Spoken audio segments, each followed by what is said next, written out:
having a community around you that understands what you're going through, and just have somebody else go, hey, I was there. Right. This is how bad it got for me. This is the things that I did to get out of that hole. Let me help you dig out. Hello and welcome to the Finding Idaho podcast, where we dive into the Boise real estate market, bring in small businesses, and just talk about Idaho life in general. Today, we've got Jared Webb with us. How you doing, Jared? I'm good. Thanks for having me. Good. Absolutely. Thanks for coming. So we are going to delve into a little bit more sensitive topic this time around than what we're used to. But Jared's doing some really incredible things here in the Treasure Valley. And so I want to take some time to just talk about what he's doing, how we can support him as a community. So, Jared, tell us a little bit about yourself. Give us a little background on your story here. Okay. The brief Reader's Digest version. I grew up here in Idaho, about 3 hours away from Boise, in a small town. Had a little bit of childhood trauma with stepdad that was abusive, but got through all that. Ended up joining the Marine Corps at 18. Spent 4 years in the Marine Corps. I did a year of that in Japan, but didn't see any combat. Got out of the Marine Corps, moved back to Idaho. I was also married at the time to a high school sweetheart. We're still married today. Moved back to Idaho and started going to college to be a lawyer. Part of that led me into the police officer standards and training program at the College of Southern Idaho in Twin Falls, and I just gave up on the law school thing and started to be a cop full-time. I got hired with a local agency down there. So I did 3 years down in the Twin Falls area and then moved up to Nampa in 2005. Started working for Nampa Police, which I worked for 13 more years. The last 6 or 7 of those years, I had 4 shoulder surgeries and my neck fused and got addicted to opiate pain medication. And anybody who's been through that or knows somebody who's been through that, it changed who I was as a person. Yeah.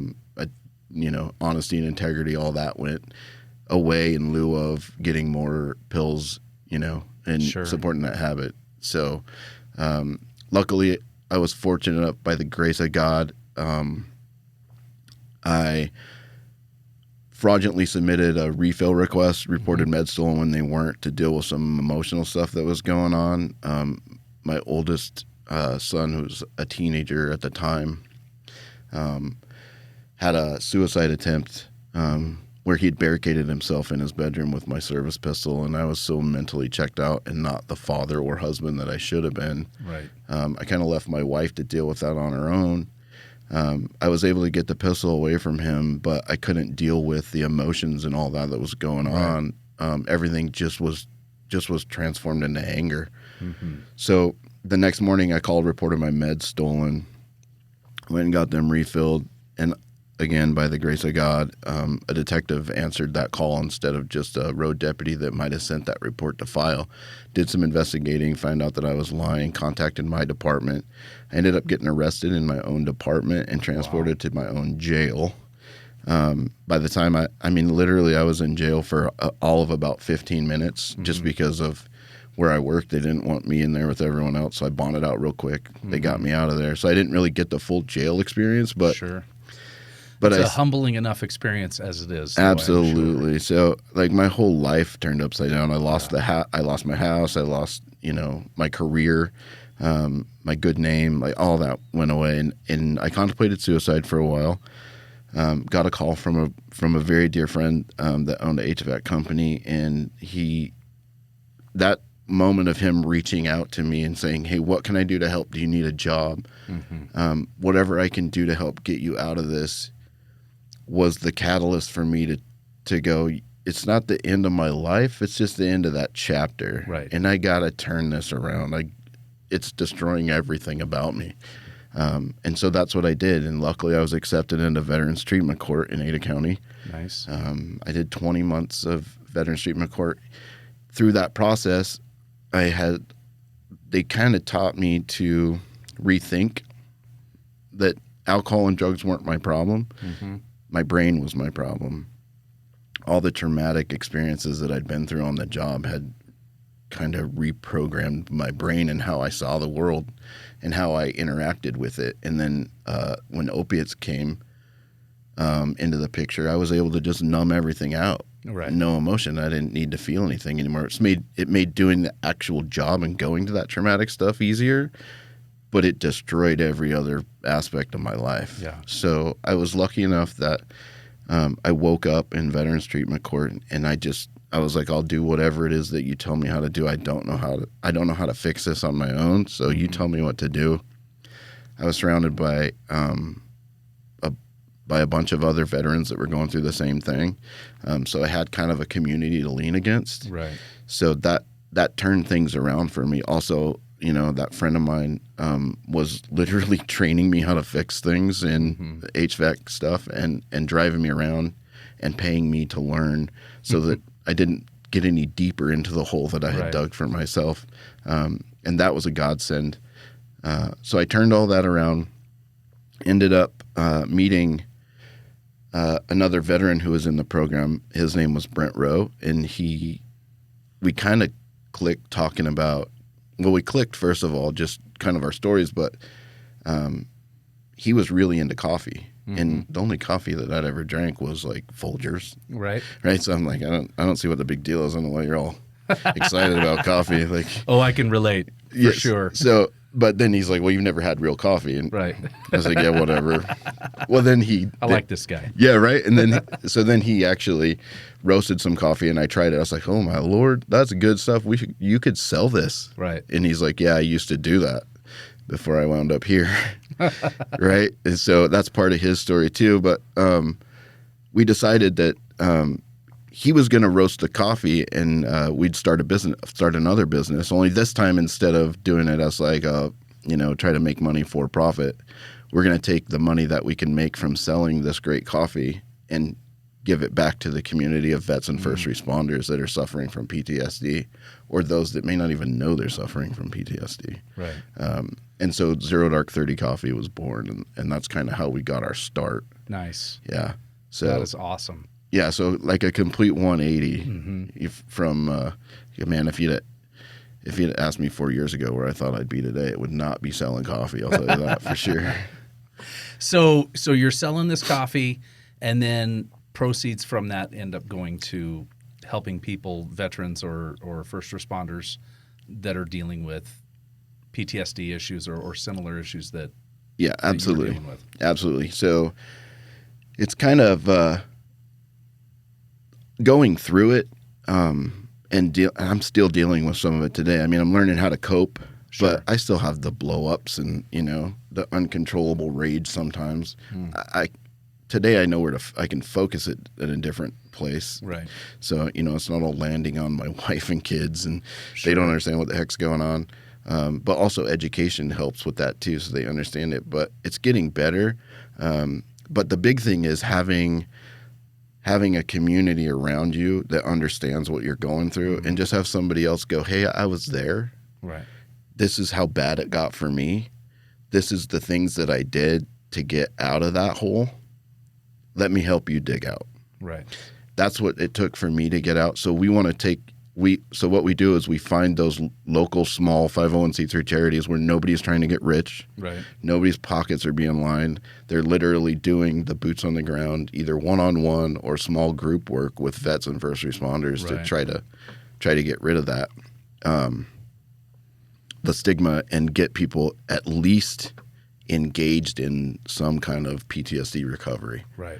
So, because for years, if you'd have asked me what PTSD was 6 years ago, I'd have told you it's some homeless veteran living underneath a bridge, sucking his thumb, who hasn't bathed in 3 weeks because he's scared of society. Mm-hmm.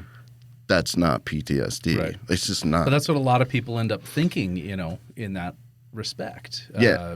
Too, and it's I think half the people don't even know what PTSD necessarily stands for. So what does PTSD stand for? So it's post-traumatic stress disorder. So this is the easiest way that it was explained to me. Mm-hmm.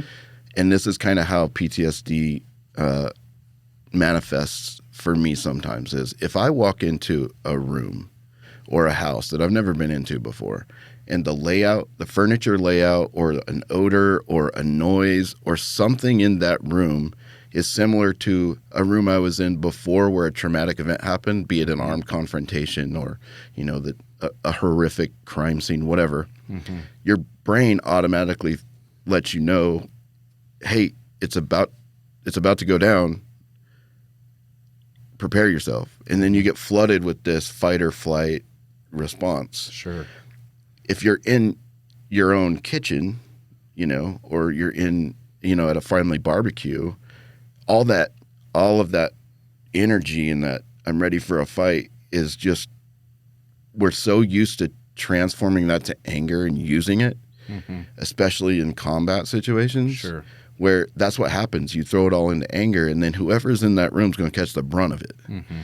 They may not have done anything wrong, and it may not have been something that would actually have made you angry before. Sure. But now you're all amped up, and it's got to go somewhere. And it may be your wife and kids that are dealing with the brunt of it. Yes. Sure. That's typically how it goes, and they don't understand what's going on because they didn't do anything. Right. And that's then just all of a sudden mad. Yeah, he's just angry. Right. He's super angry. And we don't apologize because that would be weakness as well.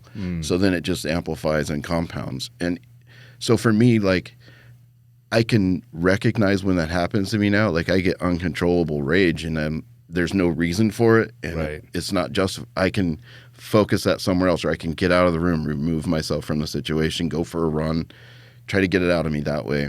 The other thing is sometimes it still blows up. Like, sometimes I can't stop it, and I don't see it coming right away. But what I can do today that I couldn't do before is I can apologize and make amends and explain it. Sure. Which basically is the secret to, getting through all that stuff. Right. You've got to be okay being vulnerable again. Right. Which, I mean, even like career military guys that have been cops for a long time, like, that's trained out of you. Yeah. Like, we don't show weakness, period. Well, and as men in general, I think we tend to err on that side of not, and yet, even for me, without any experience with PTSD in that sense, obviously I make mistakes all the time. And, it's critical, I think, as dads especially, and husbands, to be able to come and apologize and own up to those mistakes, and I know my kids are always ready and willing to forgive. You know, I mean, they're super forgiving. Absolutely. And yet, it's super crucial, I think, for us in any state. But, I would imagine even more so difficult in that situation, like you say, with the vets and the cops, that in a lot of ways is trained out. And and we see that sometimes, we see that behavior, but we don't always understand where that's coming from. Right, which is bringing awareness to it and crushing that stigma of it being a bad thing is kind of the first step in, I think, reducing that 22. That number 22 vets commit suicide every day in the United States. And when you add first responders on top of that, almost doubles. That's crazy. So that's kind of part of our mission, too, is to reduce that number if we can. Well, and I don't know about, the rest of people, but I know for me, I've always thought of PTSD as, certainly being something that our vets, are often deling with. I don't always think of first responders in that. And yet lately, at least personally in my life, I've heard multiple stories and scenarios very recently where people that are close to us or very close down the road, are just dealing with these major issues that, are arising. And I think about that, and I can't imagine seeing half the stuff you've seen. I'm guessing. I mean, we haven't talked about any of these stories or anything, but I can imagine what things you've seen, and you hear news stories, and you think about these cops or these paramedics or whatever being these first responders coming on and witnessing some of these horrific crime scenes, and that's a different level that most of us frankly aren't built for. That's exactly. I don't hard to think. Imagine. I think the only people that are actually built to handle that all the time are sociopaths. Mm-hmm. Like, I mean, that was part of the problem that led to PTSD, was stuffing the emotion. Like, that negative or weak emotion, like, we're just going to stuff it. Like, I'm not going to talk about it. It's just going to go away. We're going to compartmentalize it and go to the next one. Mm-hmm. And you can only stuff it for so long. Like eventually it comes out. It's just how you want it to come out as an explosion, or are we going to let off a little bit of that pressure a little bit at a time? Right. Which is something that we don't do good enough here in the United States. And I know especially in this state of giving our first responders the place, the situation, the place to do that. Like it's just not acceptable. Sure. It's just not. There was no way I was ever going to admit while I was on the job that I had any kind of mental problem at all. No kind of PTSD. That was not happening. Right. Like, no way. That's not me. And thus it had to get to a point where you eventually had to be arrested. Yep. And so my wake up call was in handcuffs. Yeah. So I got to see both sides of the process. So not a fun way to figure that out. No, it was not. It was not. No. Okay, so people that are dealing with PTSD, you know, how do they get involved with what you're doing? How do they get some help? So we have the coffee company, and then we have the Zero Dark 30 Coffee Foundation, which is a 501c3 nonprofit. So we funnel our proceeds into that, and then that funds. Well, another thing that we do is we research other small charities that are dealing with PTSD specifically. So I'll go check them out, find out, you know, how much of the money are you using for you, and how much of the money are you using for actually benefiting, helping people. Sure. And we find those that nobody's trying to get rich. Now, obviously, it does cost money to do these things. Sure. But it doesn't cost an exorbitant amount of money. Right. So we find these charities that are doing good work and their overhead is really low. And then we'll also talk to guys that have been through it. Like you went and spent time. One of them that we deal with a lot is Homeward for Heroes. And what they do is they'll pluck veterans out of wherever they live, anywhere in the United States, fly them to wherever they're doing what they call a trek, which is they'll load up in these off-road vehicles and go across the Moab for 10 days. Sure. And then at nights they're having, campfire therapy sessions with a bunch of vets, guys who are at different stages of dealing with PTSD. And if you talk to some of the guys that have been through that program, we get enough of them that say, that saved my life. Yeah. Well, that's where our money needs to go. They need more help, So if instead of them bringing in, 10 guys for a trek, we feed them money from coffee sales. Now they can bring in 20 guys for a trek. Nice. So that's kind of where we focus our money. The other thing is, if somebody's out there and they're really struggling and they have nowhere to turn, they don't know where to go. I put my phone number on the back of every single coffee bag we sell, my personal cell phone number. If somebody's struggling that bad, they can call me. It's also on our website, zerodark30.com or zerodark30coffee.com. My phone number's on there as well. And I actually field those calls all day as well. And if I can't help you myself, I can dang sure put you in contact with somebody who can help you. Right.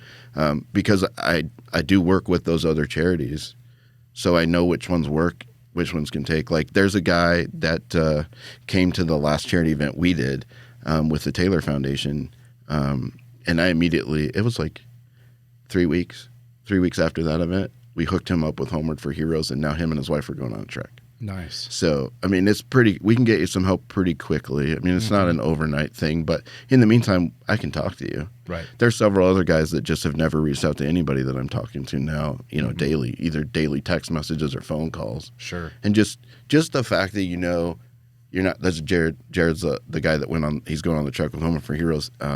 But he called himself a unicorn. He thought it was a unicorn.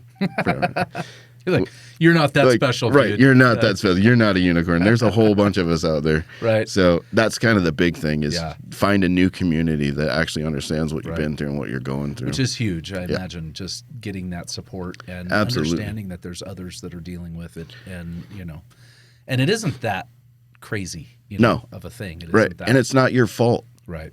It's not your fault. You didn't do anything to cause this to happen to you. The only thing that you did to cause this to happen to you is you decided to run towards danger instead of away from it. And we need people that are willing to do that. We need you. You're important. Yes. So we definitely, it's not your fault. There is a way out. It's not bad all the time. My life today is better than it was before I ever touched an opiate. Nice. Which if you'd have asked me, what's your life going to turn out to be like? Like I'm going to retire from some department, hopefully somewhere in an admin position and be good to go.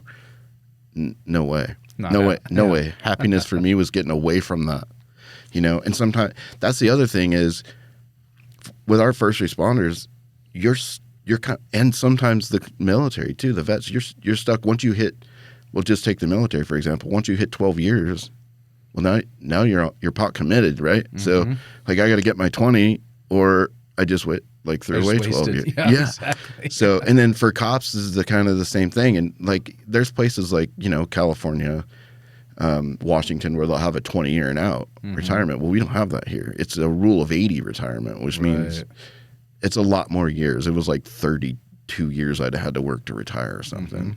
That's 12 more years of trauma you're going through. Yeah.